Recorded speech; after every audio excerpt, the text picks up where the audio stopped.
Hello বন্ধুরা, রুচিস কিচেনে আপনাদের সবাইকে স্বাগত জানাই। আমি আগের থেকে পনির নিয়ে নিয়েছিলাম। পনিরটাকে আমি কেটে রেখে দিয়েছি, কারণ আমি এখানে বাটার পনির বানাতে চলেছি। তো দেখতেই পাচ্ছেন ফ্রাই প্যান নিয়ে নিয়েছি। ফ্রাই প্যানটা গরম হয়ে গেছে, তার মধ্যে আমি বাটারগুলোকে দিয়ে দিয়েছি। এবারে বাটারগুলো গলে গেলে আমি তার মধ্যে পনিরটা ভেজে নেব। একটু নাড়িয়ে নিচ্ছি যাতে বাটারগুলো ভালোভাবে গলে যায়।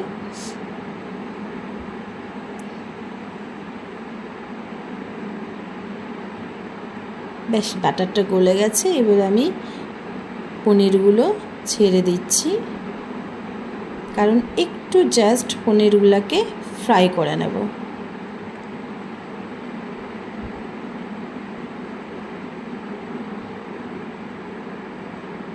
একটু নাড়িয়ে চাড়িয়ে নিয়ে উল্টে পাল্টে নিয়ে একটু ফ্রাই করে নেব ভালোভাবে।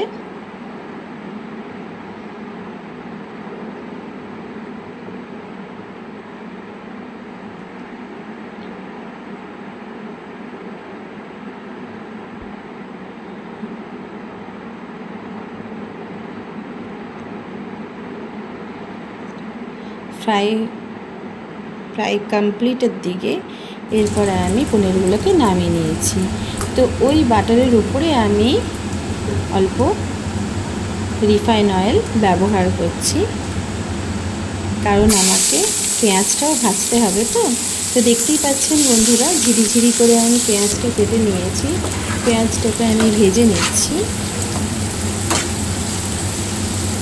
বেশ নাড়িয়ে নাড়িয়ে নিচ্ছি যাতে বাদামি কালারটা চলে আসে। এরপর আমি দিয়ে দিচ্ছি গোটা রসুন,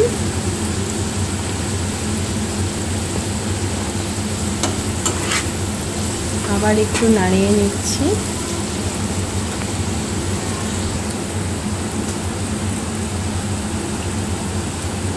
এরপরে দিয়ে দেব আদা কুচনো, দিয়ে দেব টমেটো,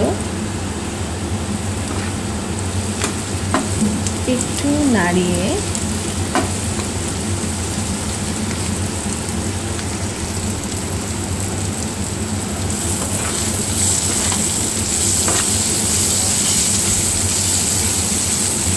ভালোভাবে নাড়িয়ে নিচ্ছি। তারপরে দিয়ে দিচ্ছি কাঁচা লঙ্কা। এখানে আমি কাঁচা লঙ্কাটা ব্যবহার করছি, তাই এখানে আমি শুকনো লঙ্কার ব্যবহার করলাম না। আপনারা চাইলে শুকনো লঙ্কা ব্যবহার করতে পারেন। দিয়ে দিচ্ছি গোটা কাজু। এরপরে ভালোভাবে নাড়িয়ে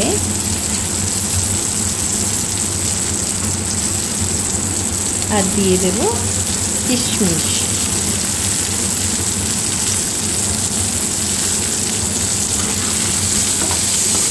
দিয়ে ভালোভাবে নাড়িয়ে চাড়িয়ে একটু ভাজা ভাজা হয়ে গেলে আমি এটাকে মিক্সিতে বেটে নেব। দেখতেই পাচ্ছেন বন্ধুরা, ভাজা হয়ে গেছে। এরপর আমি মিক্সি ব্লেন্ডারের মধ্যে নিয়ে নিয়েছি। এবার আমি এটাকে পেস্ট করে নেব। দেখতেই পাচ্ছেন পেস্ট আমার রেডি হয়ে গেছে। দেখুন বন্ধুরা, বেশ পেস্টের কালারটা ঠিক এই টাইপেরই আসবে। তো আবার আমি ফ্রাই প্যান গরম করে নিয়েছি, তার মধ্যে আমি রিফাইন অয়েল নিয়ে নিচ্ছি। তার মধ্যে আমি তেজপাতা দিয়ে দিলাম,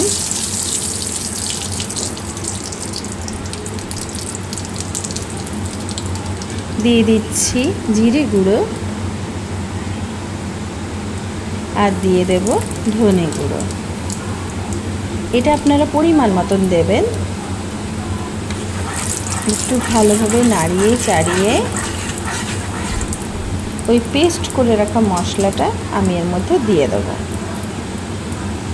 দেখতেই পাচ্ছেন মশলাটা দিয়ে দিলাম। একটু ভালোভাবে কষিয়ে নেব যতক্ষণ না তেলটা একটু ছেড়ে আসছে। দেখতেই পাচ্ছেন বন্ধুরা, তেলটা ছেড়ে এসেছে। এর মধ্যে আমি একটু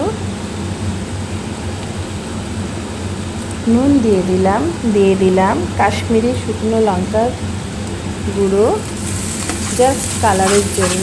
আর হ্যাঁ, নুনটা আপনারা অবশ্যই নিজেতে স্বাদ অনুযায়ী দেবেন।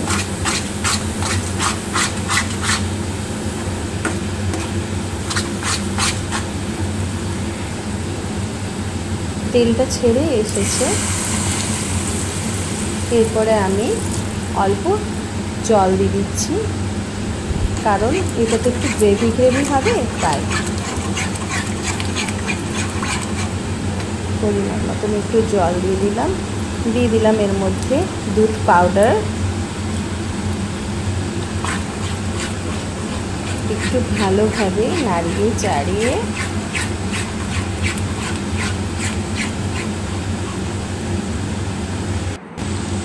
এটা যাতে লেগে না যায় তার জন্য আপনাকে ভালোভাবে একটু নাড়িয়ে নিতে হবে। এরপরে আমি এর মধ্যে ভেজে রাখা পনিরগুলো দিয়ে দিলাম।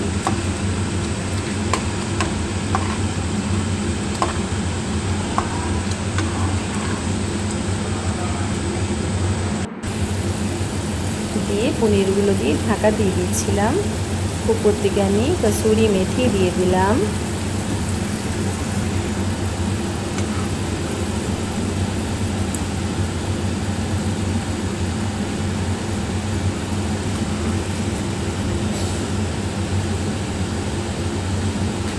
তো দেখতেই পাচ্ছেন বন্ধুরা কত সুন্দর হয়েছে কালারটা। হ্যাঁ,